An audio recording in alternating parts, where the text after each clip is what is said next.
Hello बच्चों, कैसे हो आप सब।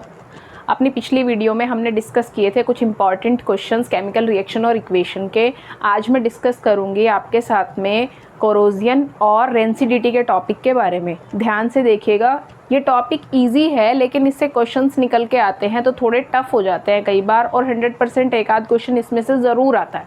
ठीक है, आपके पास में सबसे पहले जो टॉपिक है वो है रस्टिंग या कोरोजन।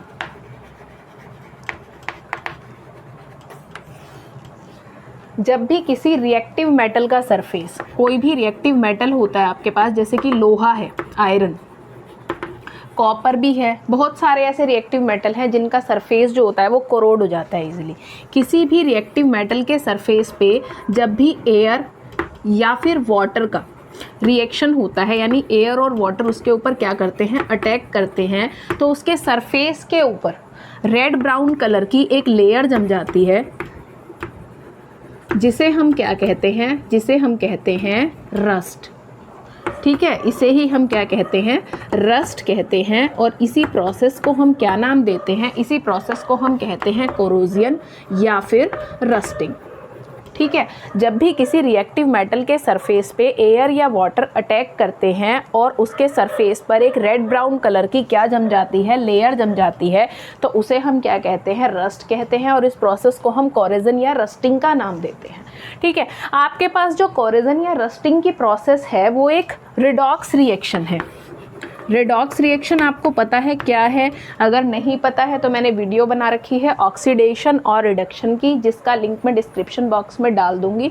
उस पे जाके आप देख सकते हैं रेडॉक्स रिएक्शन क्या होती है। थोड़ा सा मैं शॉर्ट में बता देती हूँ। रेडॉक्स रिएक्शन का मतलब है जिसमें ऑक्सीडेशन और रिडक्शन एक साथ कैरी आउट करते हैं। तो इस प्रोसेस में जो आपके पास रस्टिंग की प्रोसेस है, इसमें रिडॉक्स रिएक्शन होती है, यानी कि जो भी आपके पास मेटल है जिसके ऊपर एयर या वाटर अटैक करते हैं, वो तो किस में कन्वर्ट हो जाता है, वो बन जाता है मेटल ऑक्साइड, यानी उसका हो जाता है ऑक्सीडेशन। ठीक है, और ऑक्सीजन जो कि इसके ऊपर अटैक करती है, ऑक्सीजन रिड्यूस हो जाती है, किस में, ऑक्सीजन रिड्यूस हो जाती है ऑक्साइड आयंस में, इसका होता है रिडक्शन। जब भी किसी मेटल के सरफेस पे एयर या वाटर अटैक करते हैं तो मेटल का ऑक्सीडेशन हो जाता है और ऑक्सीजन का रिडक्शन हो जाता है। मेटल के ऑक्साइड्स बन जाते हैं और ऑक्सीजन के क्या बन जाते हैं, ऑक्साइड आयंस बन जाते हैं। ठीक है, अब आपके पास ये जो रस्ट है, रस्ट क्या होता है, वेरी शॉर्ट क्वेश्चन आते हैं यहाँ से। रस्ट क्या होता है आपके पास? रस्ट आपके पास होता है hydrated iron oxide. Hydrated iron oxide है ये, जिसका फॉर्मूला क्या है, जिसका फॉर्मूला है Fe2O3XH2O। ठीक है, ये हाइड्रेटेड आयरन ऑक्साइड होता है जिसका फॉर्मूला है Fe2O3XH2O। अब इस कोरोजन की वजह से या रस्टिंग की वजह से मेटल के सरफेस पे क्या क्या इफ़ेक्ट होते हैं? सबसे पहला इफ़ेक्ट होता है कि मेटल जो होता है वो वीक हो जाता है।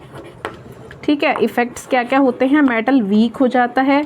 दूसरा, हर साल बहुत टन आयरन जो होता है, बहुत सारा आयरन जो होता है वो क्या होता है, वेस्ट हो जाता है, उसकी वेस्टेज हो जाती है। और तीसरा, हर साल रिपेयरिंग पे और या फिर रिप्लेसमेंट पे बहुत ज़्यादा मनी क्या करनी पड़ती है, खर्च करनी पड़ती है, जिसकी वजह से पैसे का बहुत ज़्यादा लॉस होता है।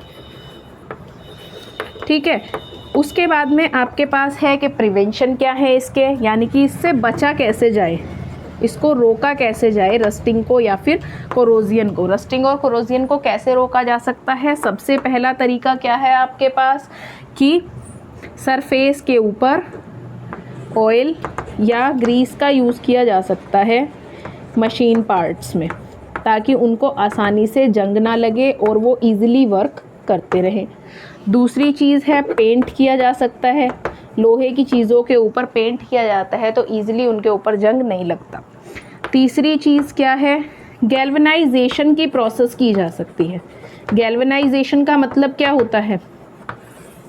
गैल्वेनाइजेशन इम्पॉर्टेंट वर्ड है, कई बार पेपर में आ जाता है। गैल्वेनाइजेशन का मतलब है कि किसी भी मेटल के ऊपर जिंक की लेयर को चढ़ा देना, यानी जिंक की एक परत बना देना जिससे कि ईजिली वो कोरोड ना हो सके, तो उसे हम कहते हैं गैल्वेनाइजेशन। ठीक है। और आयरन के आर्टिकल्स के ऊपर क्या किया जा सकता है, क्रोमियम की लेयर भी की जा सकती है उसे कोरिजन से बचाने के लिए। तो ये हो गया आपका कोरिजन का टॉपिक।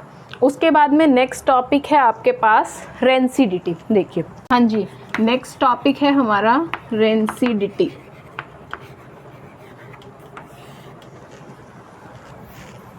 रेंसिडिटी का मतलब क्या होता है? रेंसिडिटी का मतलब होता है जब भी ऑयल्स या फैट्स,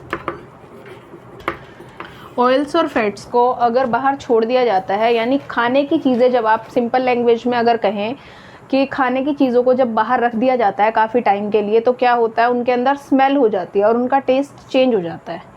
उसी रिएक्शन को आप क्या कहते हैं? रेंसिडिटी की प्रोसेस कहते हैं।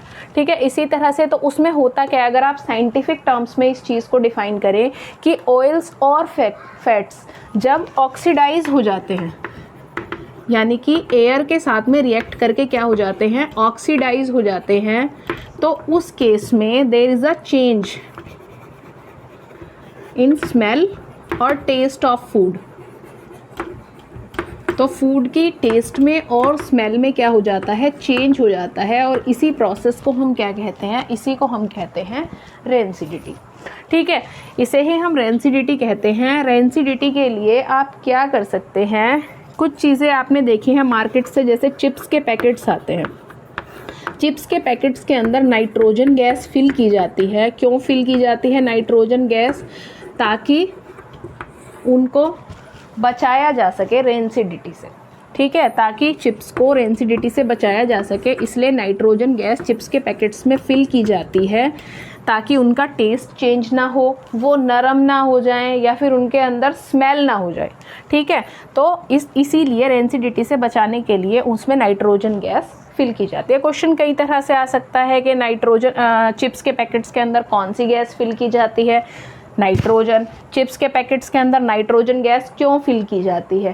ताकि उन्हें ऑक्सीडेशन से बचाया जा सके और रेंसिडिटी की प्रोसेस ना हो। ठीक है। दूसरा क्या है कि रेंसिडिटी से बचाने के लिए और क्या किया जा सकता है? दूसरी चीज़ की जा सकती है कि उन्हें एयर टाइट कंटेनर्स में फूड आइटम्स को रखा जाए, ताकि ईजिली एयर की उनके साथ रिएक्शन ना हो,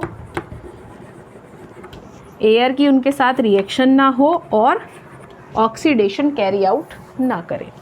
तीसरी चीज़ क्या की जा सकती है? टेम्परेचर को रिड्यूस किया जा सकता है, यानी टेम्परेचर को घटाया जा सकता है। टेम्परेचर को रिड्यूस कैसे कर सकते हैं? ईजिली रेफ्रिजरेटर्स का यूज़ करके। फ्रिज में अगर हम चीज़ों को रखते हैं तो टेम्परेचर डाउन हो जाएगा और चीज़ें रेंसिडिटी की प्रोसेस से बच जाएंगी, यानी ऑक्सीडेशन उनमें नहीं होगा। ठीक है, ये है आपके इस पूरे टॉपिक में और इस चैप्टर में। अगर इससे रिलेटेड कोई भी आपको प्रॉब्लम है या कोई भी चीज़ ऐसी है जो समझ में नहीं आ रही है, तो आप मेरे पास कमेंट करके पूछ सकते हैं, और आगे आने वाली वीडियोस को देखने के लिए नोटिफिकेशन बेल को प्रेस करें, ताकि आपको आगे आने वाली वीडियोस का नोटिफिकेशन मिलता रहे। Thank you.